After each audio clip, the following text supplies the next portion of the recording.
So hello guys, welcome back to my channel. So I am back with a new story for all of you. So I am going to read this story, and if you not subscribed my channel yet, so please subscribe my channel immediately by clicking the bell icon and also get notified about my new video. So I am going to start the story.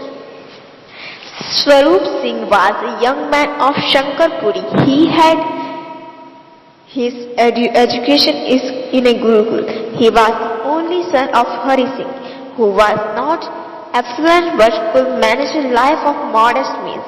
He was expecting his son to help him on the farm after his schooling, but that was not be. He would spend most of the day beneath the banyan tree in the front of their house, deep in thought. He had the education his son received at the Gurukul and gone into the hedge, and thought Father Hari Singh. From the first few days he left Swaroop to himself. Later he decided to inquire, "Young man," he rebuked his son, "why are you wasting your time? At least you could help me on the farm, couldn't you?" He then waited for an answer from his son. "Nothing good will come out on any work on the farm," replied Swaroop Singh coolly. "It is not use toiling hard on the farm. I won't bring in any benefit. I have been wondering, Father, why I can't go and meet the yogi who has an ashram in the forest near the mountains. I have hunch that afterwards and our house will have mountains of gold. Just wait and see." It was clear that Swaroop did not want to obey his father or accept his advice. Hari Singh felt that it was a mistake to have sent the boy to a Gurukul. There was no point in advising him anymore. He decided let him go this way. When she heard of Hari Singh's decision, his wife really wondered how could he change his attitude towards his son. But something solved. The next day Swaroop Singh packed his lunch and left for the forest. After walking for a long time, he reached a pond deep inside the forest. The pond almost overflowed and the water was pure and clear. He decided to take rest on the banks of the pond. He could also eat his lunch, enjoying the scenery around. He kept his lunch packet on the ground and walked up to the pond to wash his hand. He then saw a monkey jumping down from the low branch of the tree and making beeline to where the lunch packet lay. The monkey had a flute in his hand, and it threw it away, picked up the lunch packet and scampered back to the tree. Swaroop Singh was not in a fix. There was no way he could manage to retrieve the lunch box. He would better give up all efforts to prompt the monkey to give back the packets. He picked up the flute and threw that. He was also not a loser. He got something in return, and it was a cute little flute. But how would he satisfy his hunger? He went into the pond, drank some water. For the time being, he would forget his hunger. Swaroop walked for a while, carrying the flute in one hand. He saw a Muni coming out from the opposite direction. There was an inspiration aura around him. Swaroop stood staring at him. When the Muni came near him, the young man prostrated in the front of him. He touched the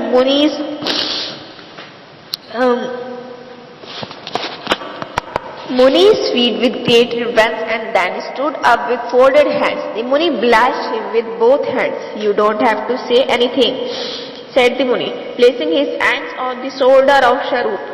"I am aware of everything. You have left home to visit the Munis and Yogis in the region. Get their blessings, haven't you? Good. Good times are ahead for you. The flute in your hand has come some divine powers. You must always remember that when it is played, every listener will fall asleep except the player. Not only human beings but even animals and birds. However, be forewarned, there is no limit to human ambitions. You must control your desires. If you become over-ambitious, it will spell disaster for you. You will suffer ignominy and agony. Don't forget that. After saying this, the Muni went his way. Swarup Singh was now happy and contented. He recalled all the Muni had advised him. As he walked back home, suddenly he saw a kid trying to flee from the ferocious lion, which was trying to catch the little deer. Swarup was afraid that the animal might jump on him. He climbed a nearby tree and hid himself from the lion. He then remembered the flute. He began playing a note on it. The music was carried away by the breeze in the forest. Soon the lion and the kid lay down on the ground, fell asleep. He continued playing the flute for some time. The moment he stopped, the lion and the kid woke up and started running and jumping. The lion trying to catch the deer.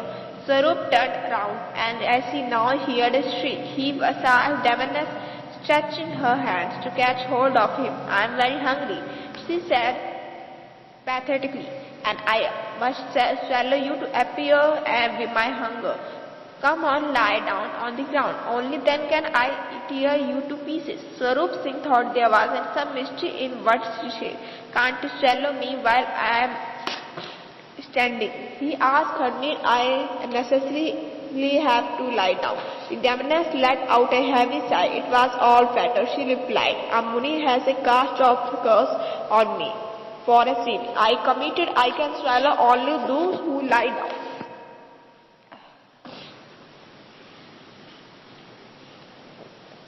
Swarup took courage in his hands and lay down. He knew he had the power to put the Devaness to sleep.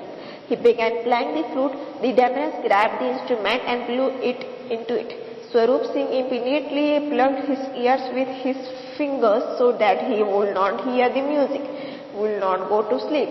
"Why don't you like my music?" the Devaness protested. "All right, let me listen to your music." She handed him the flute. Swarup gladly took the flute and played a tune. Sure as anything, the Devaness fell down asleep and was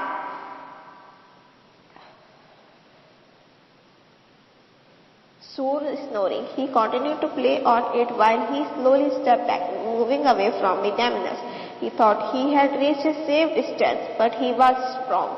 When he stopped playing the flute, she got up and ran after him. "Halt!" she cried. "I can easily overtake you. There is no use of running away from me." Swarup Singh kept on running. He almost collided with some Pelasgian barriers who were coming his way, and the Devaness now turned her attention to the barriers. Quite a few of them. She thought if she could swallow all of them, then she would not have to go in the search of the food for some days. She laughed and laughed and smiled from one end to other. The young woman inside the Pelasgian drew the curtains and looked outside to see what was happening. Swarup Singh could now see her face and struck on by her beauty. He wished that he could make her his wife. Just then he saw Devaness closing into her Pelasgian. Only then did the barriers and the young woman realize that she might harm them. Shivering, they all cried aloud.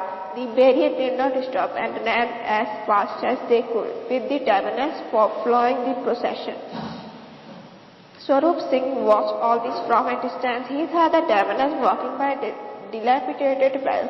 At that very moment he played the flute, and its music made her sway on her legs.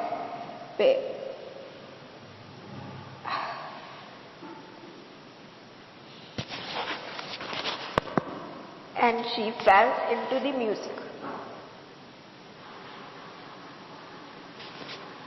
And then she started dancing and she fell into the well. As they listened to the music, the Pelasgian barriers stood.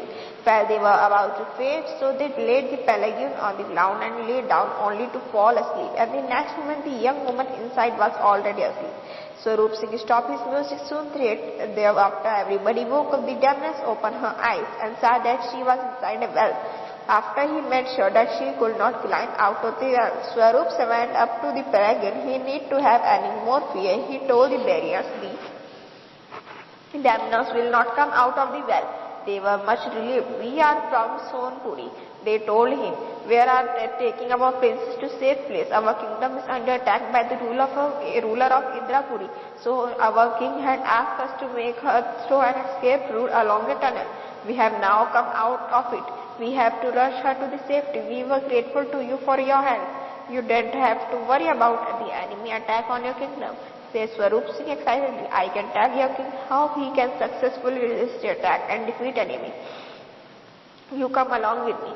The Pelasgian barrier did not. We have meeting on a joyous occasion, said the king. We are alive today because of the young man. I had promised to give him whatever he asked for. I shall keep my word. He then turned to the Swarup Singh. May I know what you wish for? Everybody picked their ears to listening to Swarup Singh. What would he ask for? Gold coins, half of the kingdom, a palatial house, the post of the commander, and the king was ready to fulfill any of the desires. They all waited for the bated breath. Swarup Singh was all the while contemplating how he would put forth his speech. He was not sure how the king would react. Go and don't hesitate, Swarup Singh. Let me hear your wish. The king promoted him reassuredly, and he cleared his throat and said aloud, Your Majesty, I will require some time to spell out my desire. May I take one day and come back to you tomorrow? The king looked around and then said, As you wish, Swarup Singh, we shall meet again tomorrow. The court rose. The next morning, as soon as he got up, Swarup Singh broke his flute into several pieces, threw them all around in his room, and left the place without telling anyone. He did not go back to king to disclose his wish. The vampire ended the narration there and turned to the king Vikramaditya. When Swarup Singh saw the princess of Malika from the first time, he was drawn towards her and wanted to decide to be her. He married to would marry on to this princess. The battle was won because of the magical powers of the music from his flute, and he had dedicated a promise from the king. He would reward him by giving whatever he asked for. The king had given such a noble promise, but he left the kingdom without calling on the king and disclosing his will. Not only that, he even destroyed the flute that he had helped in times of need. Why did he behave like that? O king, if you can know the answer and yet prefer to keep silent, do I have to warn you that your head will be blown into the pieces? Vikramaditya had ready answers for all questions put to him by the vampire. Swarup Singh had received lot of advice and instruction from the Muni. He met in the forest. One advice that he should not become over-ambitious and desire for anything that will be above his status in the life. He won the battle of the Sonpuri, but there was because of magical powers of his flute, not because of his own powers. A wind your magical powers is not a real wind. This he guessed when he saw the commander remaining silent. He also realized that he did not possess any powers himself. Therefore, he should not wish to marry the princess because he had not really deserved her hand. If he had persisted, it would have only brought in disaster and sorrow. That's why he destroyed his flute and discarded his desire to marry the princess. The vampire knew that the king had outsmarted him once again. He flew back into the ancient tree, carrying the post with him. Vikramaditya drew his sword and went after the vampire. So that is the story. If you like this story and if you like my other story and if you want to listen more story on my channel, so subscribe and also like my videos and share this channel and video to your friends. Thank you.